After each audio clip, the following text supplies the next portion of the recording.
Hey guys, have you ever wondered how the world would have been if a major civilization throughout history just banned the use of iconography? Especially iconography that involves the use of humans or animals? Imagine if Christianity did not have Christ, or if Buddhism did not have Buddha as an icon. I know this is not what if alt hist here, but there is at least one major civilization that did that. And you can actually see that turning point of largely moving from pagan traditions in which iconography was allowed and humanoid statues were being worshipped, to a tradition that focuses more on beautifying text and showcasing an art style based on geometrical shapes, among other things. So, with that said, let's talk about Arabic calligraphy and dive a little bit into its development, types, how and why it spread, and if Islam had anything to do with it. Well, first, let's talk about how Arabic came to be. There are several theories as to how Arabic came to be in its current form, and one theory is a strictly religious one. It's based on what, in my opinion, is a very literal interpretation of the Quran, which states that language, interpreted to be Arabic, of course, since the Quran was revealed in Arabic, was taught to Adam by God, and that's pretty much it. And honestly, we can obviously see the problem with this interpretation even as Muslims.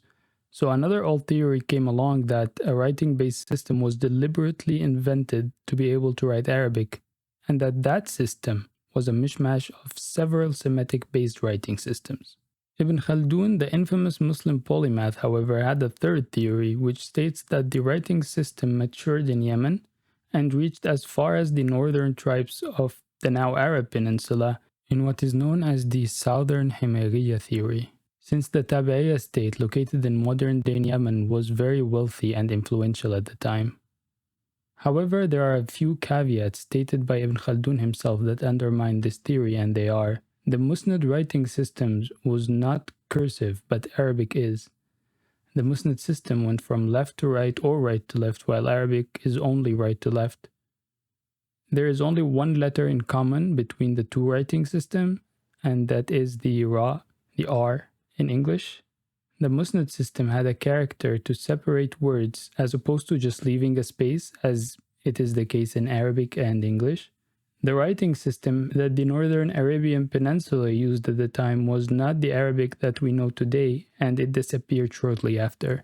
Another theory is the Northern Hijaz theory, which is based on the statements of multiple Arab historians, which states that the writing system came down from Al-Anbar to Al-Hira to Al-Taif and then Mecca, and that it was taught by three people who adapted the Syriac writing system to the spoken Arabic at the time, which led to the seed that would later develop into Arabic as it was known shortly before the start of Islam in the 7th century. The modern and final theory revolves around Al-Anbat, or the Nabateans, which are an ancient Arab civilization that occupied the northern Arabian Peninsula and the southern Levant, with the Petra as their capital. Al-Anbat adopted Aramaic and developed it into their own Aramaic-derived writing system called Al-Nabti that mainly rounded out the more square-like shaped characters of Aramaic. This system then made its way from Al-Anbat to Mecca and developed along the way in one of two ways, either from what is now Damascus to Al-Anbar, to Al-Hira in modern-day Iraq,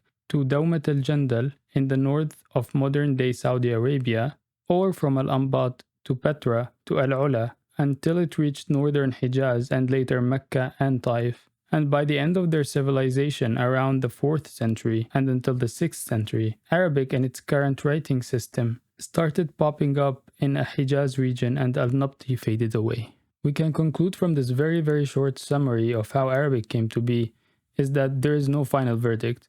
It's pretty much undecided. However, as it stands today, the most convincing theory is the modern theory due to later found manuscripts written in the Nabatean writing system that seems to be the most adequate writing system that helped make the transition from Aramaic to Arabic, and it also making sense that Nabatean faded away as a writing system in the same time as Arabic emerged. When Islam emerged in early 7th century Mecca, and then later Medina by a 40-year-old Muhammad ibn Abdullah, the need for a writing system started to strengthen very rapidly. Prophet Muhammad was an illiterate man. He could not read or write. However, according to Islamic tradition, The first verse to be revealed to the Prophet was اقرأ باسم ربك الذي خلق, which means read in the name of your Lord who created. And throughout the period of revelation that spanned around 23 years, many verses were revealed to state the importance of reading and writing, which naturally led to Muslims getting more literate, and arguably the most important reason to do so was to be able to write down the Quran as it was revealed and to be able to study it later on. Many people wrote for the Prophet throughout his life, and in this manuscript here, one of the earlier written Arabic manuscripts after Islam is revealed, which was written to Al-Mundhir bin Sawi, who was the prince of the area considered today to be modern-day Bahrain. The font used here is called Al-Hijazi Al-Layin, the Hijazi, which means from the area of Hijaz, and the Layin, which means soft or relaxed. Or it's also called the Makki Madani, which means from Mecca and Medina. Some notes about this font which can pop up at first glance is that it's very different from modern-day Arabic. There are no dots on top of characters to be able to differentiate between them for letters such as the ba, noon, tha, and ta, etc. There are also no diacritics that would enable us to know whether this letter needs to be pronounced for a longer period of time, sort of like doubling a letter in English, or just once, stopping very suddenly. Diacritics will also be used to add vowels after letters, which are pronounced as shorter vowels, if that makes sense. There is also no proportionality-based writing whatsoever, which will appear very frequently in upcoming fonts. All in all, this would be unreadable to a modern Arab, which shows how far this writing system has developed. After the death of Muhammad, Islam started spreading a lot faster in the earlier periods of Islamic rule. It spread from Al-Hijaz, where Mecca and Medina are, to various areas of the world. And alongside the spread of Islam came the spread of the use and adaptation of Arabic, either for the people who converted to Islam to be able to study it, or for non-Muslims to be able to participate in scientific advancements spearheaded by Muslims at the time by translating Persian, Indian, and Greek books of science and philosophy during the Middle Ages into Arabic. And one of the many sciences that Muslims excelled at, amongst which are medicine, chemistry, and astronomy, to name a few, is mathematics, and especially geometry. And this would end up influencing how Arabic calligraphy evolved in a huge way, as it will lead to the adaptation of proportionality within Islamic art and, most importantly, calligraphy. Just a little tangent here regarding Islamic art. Islamic art doesn't really exist. Islam was one of the many factors that influenced how art was developed over a variety of regions over 1,000+ years. For instance, one way it influenced these different cultures is by banning iconography. But other cultural influences were present in all forms of art within areas dominated by Islam, as we will see. It's like calling art within an Orthodox Russian church and Michelangelo's The Birth of Adam Christian art, and not elaborating, which is absurd and very reductive. So yeah, Islamic art is really just an Orientalist term that refers to dozens of cultures and just refers to them by being Islamic. But to get back on track, throughout the history of the Arabic language, hundreds if not thousands of various fonts and subfonts existed, most of which had died. But one of the factors of the fonts that have survived is proportionality, as it was common to pick what font to use based on three things: beauty, ease of reading, and ease of writing. And of course, beauty is subjective on an individual level, but some things can be found beautiful by the majority of a society, which has led to this huge variety of fonts popping up and dying all over the Islamic world. But eventually, in modern times, a classification by an Arab calligrapher in the 13th century called Yaqut al-Mustasimi was adapted by the majority of calligraphers. And this classification considered 6 fonts to be the main fonts, or aqlam, which literally means pens, but the intended meaning is fonts or scripts, so I might refer to them as pens from now on. The 6 main pens are Naskh, Thuluth, Muhaqqaq, Rayhani, Tawqi', and Riqa. These pens were later adapted into different cultures, so there were the North African variations, Persian variations, etc. The 6 main pens are not the only ones that will be showcased in this video, but I'm going to showcase some regional fonts as well. So after that very lengthy introduction, and without further ado, let's jump in and watch the beauty of all of these fonts. The Koufi script was among the first notable fonts to pop up after the spread of Islam in parts of modern-day Iraq. It has been named as such due to it first being used in the city of Al-Kufa. Experts disagreed on how many fonts were derived from Koufi script. Some said 33, some said 50, some said 70, and some even up to 120. Some of the differences in categorization were based on where these derived fonts were used, who used them, as well as differences in how each letter was represented within the rules of using that font. This font is rarely done using ink, but it's rather a very geometrical font, so common practice is to have a ruler and a pencil to outline everything before filling in how the final shape is going to look. The Koufi font was not among these 6 proportional pens. Al-Muhaqqaq and the Rayhani, however, are the first 2 fonts discussed here that belong to the main 6 pens. Al-Muhaqqaq is a word that comes from the Arabic root word haqaqa, that means in this particular case tight and organized, and hence you could see why this word was chosen. Ar-Rayhani is also a very similar looking font and is said to be derived from Al-Muhaqqaq. And the word Rayhani is based on the adjective of the word basil, and it has been named as such due to the final text looking like dried up basil branches. These fonts rely less on geometrical shapes and more on the harmonious flow of words without any letters intersecting with each other. These fonts have also been mentioned in poems describing its beauty, and it was mainly used for writing beautifully on paper and sometimes in engravings to beautify mosques. Al-Thuluth is one of my personal favorites due to its absolute magic of blending letters together seamlessly. As with the other fonts, every letter is typed in slightly different ways, and it has 2 different physical pens, regular and bold. Its letters can intersect or not, can be written on a line or not, and can be decorated with diacritics and other symbols to beautify it and fill in the holes. It is one of the most common fonts today due to its flexibility to form different shapes using words, which earlier were mostly simple shapes, but as we will see later on with Al-Khatt al-Hur, it will be used to form more complicated shapes. Al-Naskh is one of the most commonly used Arabic fonts in today's world. It's one of the default fonts on computers. It's used in books, media, and it is, in its current form, today, the most widely used font by far. Its origins aren't much known, however. It is said to be derived from Al-Thuluth. Riqa is probably the second most widely used font in today's world.